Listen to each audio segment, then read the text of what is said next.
Merci Jésus.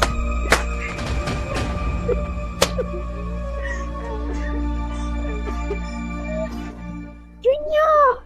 Junior, je suis désolée. Junior, mon fils. Junior, nous sommes vraiment désolés. Junior, nous sommes désolés. Ce n'est pas notre souhait. Nous devons juste faire cela pour gagner l'élection. Junior, nous sommes désolés. Oh Dieu, mon fils, je t'aime. Tu resteras toujours pur dans nos cœurs, Junior. Sortez-la de cet endroit. Sortons d'ici avant que les gens viennent nous voir. Sortons. Junior, nous ne t'oublierons jamais. Les gens vont se rassembler ici. Viens, sortons d'ici. C'est bon, nous savons. Allons-y. Junior. C'est bon, c'est bon, c'est bon. Madame, pourquoi? Pourquoi? Comment avez-vous pu, vous et votre mari, faire une telle chose? Homme de Dieu, s'il vous plaît, baissez votre voix. Nous sommes en plein air. Nous ne voulons pas que quelqu'un nous entende. Je ne suis pas content. Je ne suis pas content de ce que je vois. Comment as-tu pu? Hein? C'est la première fois que j'entends qu'un couple mari et femme a accepté de prendre la vie de leur enfant. Pas seulement leur enfant, leur seul enfant, pour un sacrifice, juste pour la poursuite de la vanité, des choses matérielles qui ne durent pas, hein? Votre seul enfant. Votre enfant unique, quel acte de méchanceté, madame. Vous, une mère. Vous avez permis cela? J'avais l'habitude d'entendre que certains hommes le faisaient sans le consentement de leurs épouses. Mais cette fois-ci, vous avez donné votre consentement. Madame!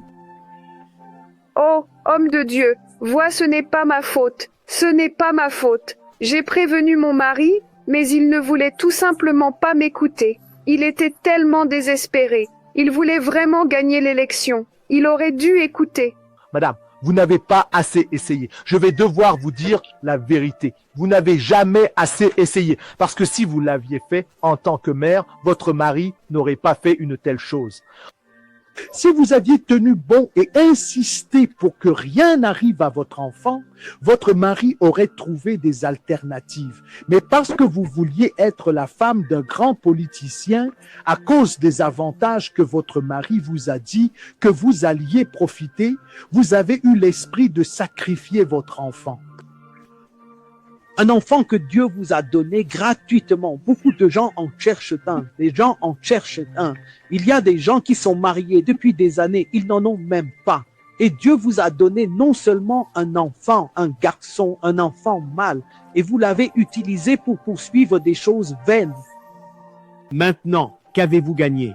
Rien, monsieur, rien. Qu'avez-vous gagné? Parce que je peux voir dans l'esprit que votre mari n'a toujours pas gagné l'élection.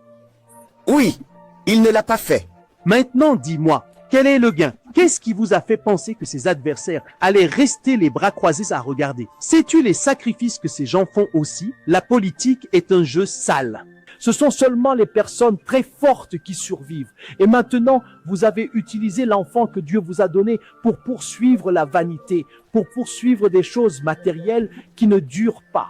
Votre mari pensait qu'il pourrait simplement quitter son entreprise et entrer en politique comme ça et réussir ainsi pour avoir plus d'argent et de pouvoir.